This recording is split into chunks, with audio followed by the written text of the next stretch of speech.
revealing the word presence. Elisha and the bears. 2 Kings 2:23-24. And Elisha went up from thence unto Bethel. And as he was going up by the way, there came forth little children out of the city, and mocked him, and said unto him, Go up, thou bald head, go up, thou bald head. And he turned back, and looked on them, and cursed them in the name of Adonai. And there came forth 2 she-bears out of the woods, and tare 40 and 2 children of them. The punishment for such childish antics may seem harsh, but the reality is that name-calling was not the only issue here. Let's look back and examine the true circumstances surrounding that period in Bethel.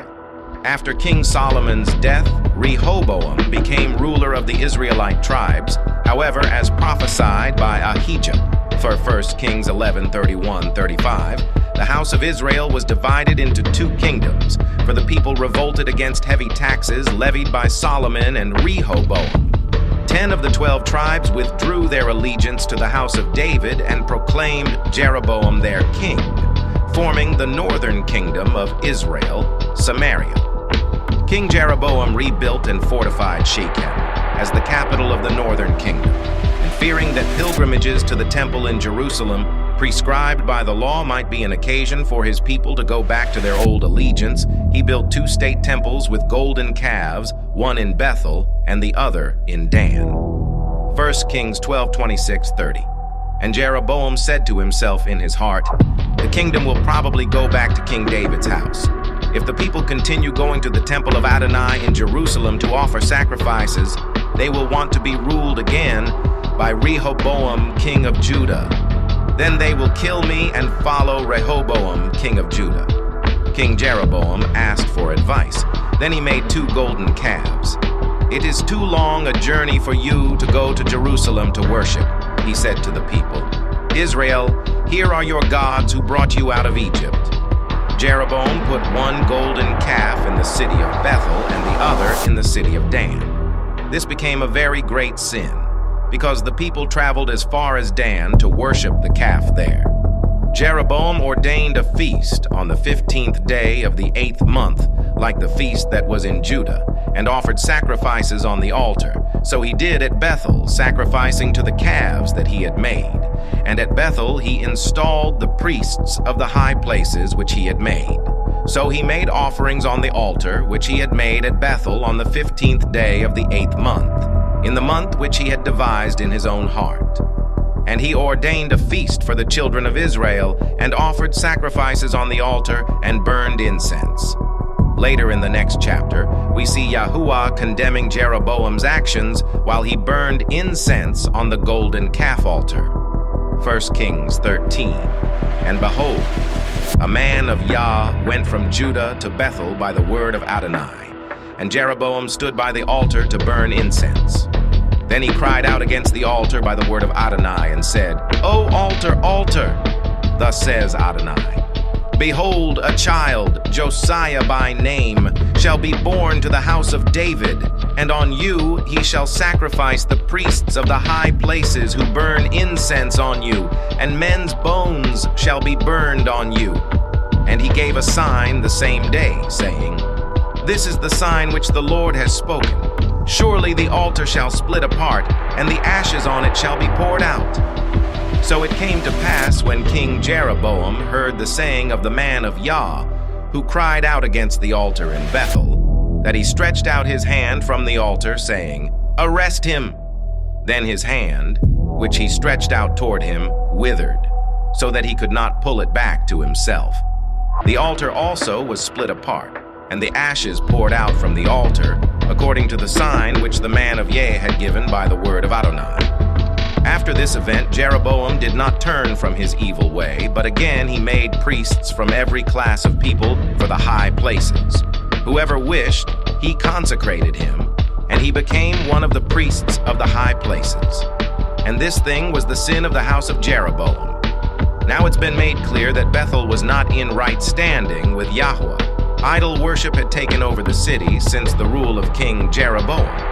But what does this have to do with Elisha and the bear's mauling of the 42 children? When Elisha drew near to Bethel, and a group of people mocked him, many versions say these were little children, KJV, boys, NIV, or small boys, ESV. The Hebrew phrase is a combination of the noun na'ar and the adjective katan. What do these mean? The word na'ar, which is often rendered as children boys, has a broad range of meaning. It can denote everyone from baby Moses, Exod 2:6, to fully grown Absalom, 2 Sam 14:21. A na'ar can also designate a servant, Gen 22:3, armor bearer, Judges 9:54, king's official, 2 Kings 19:6, and significantly for us, a priest, when Sam says 2:17. The Hebrew adjective, katan, means small, little, or young. The question is, how young? This same Hebrew combination, na'ar katan, is used to describe a mature rebel named Hadad, the Edomite, 1 Kings 11:17. Likewise, when Solomon takes the throne at about the age of 20, he describes himself as a na'ar katon, 1 Kings 3:7. Obviously, he and Hadad were not elementary-aged little boys. Thus, at a bare minimum, we can say it's highly unlikely the people who mocked Elisha were little children or small boys. It's much more probable that these were young men and they were called na'ar, not in reference to their gender, male, but their office as servants, leading us to assume these were 42 priestly servants attached to that city's idolatrous shrine. It is possible that Elisha encountered these same men beforehand while following Elijah to the Jordan River. 2 Kings 2:1. And it came to pass, when Yahuah was about to take up Elijah into heaven by a whirlwind, that Elijah went with Elisha from Gilgal. Then Elijah said to Elisha, "Stay here, please, for Adonai has sent me on to Bethel." But Elisha said, "As Adonai lives, and as your soul lives, I will not leave you." So they went down to Bethel.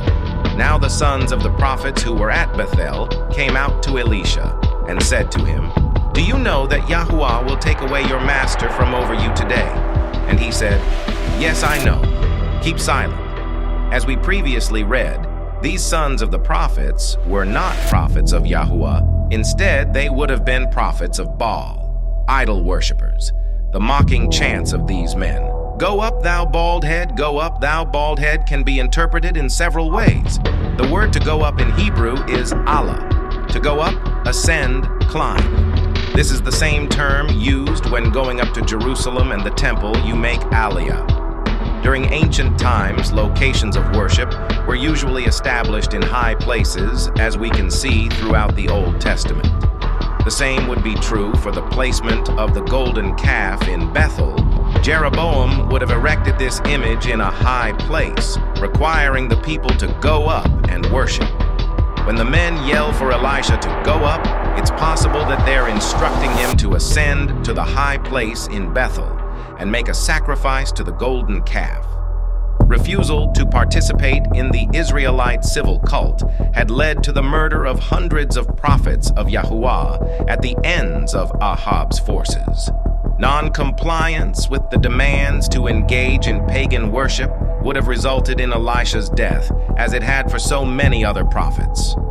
However, another assumption might be made if we assume that these are the same men who prophesied Elijah would be caught up in a whirlwind. By telling Elisha to go up, the wording is not simply telling him to leave their presence, but to leave this world. The addition of the insult bald head only accentuates the threatening nature of their approach. The term used here, which is translated bald head, is not the usual term for baldness, as is normal to aging men. Rather, it is a term referring to those suffering from a leprous condition and therefore ceremonially impure or unclean. Not only was this a term of mockery, but also of religious and societal ostracism and condemnation directed at the prophet of Yahuah. Elisha cursed these men in proportion to what they would have done to him had he remained silent in this circumstance, as Psalm 105:15 reads, "Touch not mine anointed, and do my prophets no harm." Yahuah speaks of the punishment for those who persist in worshiping idols in Hosea 13. And now they sin more and more, and have made them molten images of their silver, and idols according to their own understanding, all of it the work of the craftsman. They say of them, "Let the men that sacrifice kiss the calves. I will meet them as a bear that is bereaved of her whelps, and will rend the call of their heart, and there will I devour them like a lion. The wild beast shall tear them." The 42 men served as an example of Yahuah's wrath. About 300 years later, we see the fulfillment of 1 Kings 13 and judgment of Bethel. Moreover, the altar that was at Bethel, and the high place which Jeroboam, the son of Nebat, who made Israel sin, had made, both that altar and the high place King Josiah broke down. And he burned the high place, and crushed it to powder, and burned the wooden image. Now Josiah also took away all the shrines of the high places that were in the cities of Samaria, which the kings of Israel had made to provoke Yahuah to anger. And he did to them according to all the deeds he had done in Bethel. He executed all the priests of the high places who were there, on the altars, and burned men's bones on them. And he returned to Jerusalem. In conclusion, a strong message was sent to the city and her inhabitants. Do not be deceived. Yahuah is not mocked. For whatever a man sows, that he will also reap.